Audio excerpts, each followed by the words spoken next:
For coming, ito na nga yung last natin na Stake Seminary class sa taong ito. Okay, so next year na ulit kayo magkikita-kita sa Stake Seminary class. Okay? And nais naming pasalamatan ng inyong mga effort sa pag-study ng scriptures, okay? Sa pag our time on earth and yung repentance are two of the most hopeful words or phrases that you will find in any book of scripture. Madalas kasi we connote yung word na repentance sa kapag meron kang pagkakamali or kapag meron kang hindi magandang nagawa. Pero in its very essence, in its very root, yung word na repentance means change. Meron man kayong galit in your hearts dahil sa kulang, sa sinigang, sa bagay na hindi natin mahanap. Ano ba yung sinabi kanina? Yung hindi nabigyan ng credit dahil sa pinagpaguran or any other reason. It may be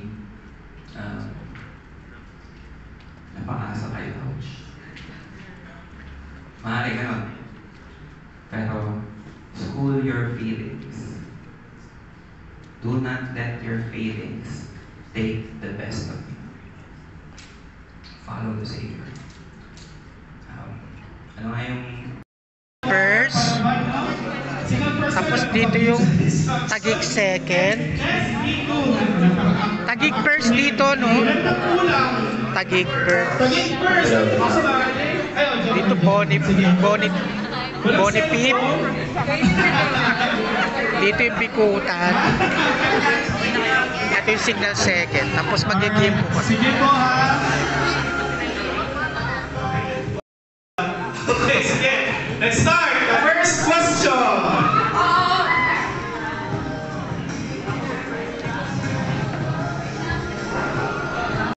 This was it. This was the fulfillment of that promise.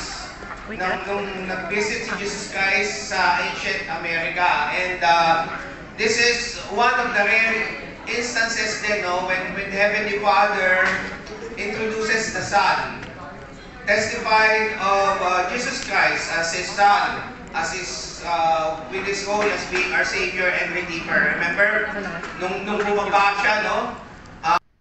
Hello guys, thanks for watching and don't forget to click like and subscribe my YouTube channel. Maraming salamat po till my next vlog. And don't forget, if you subscribe, to click also the notification bell in order for you to be updated in my next video that I'm going to upload. Thank you so much for watching. I love you all. Mwah.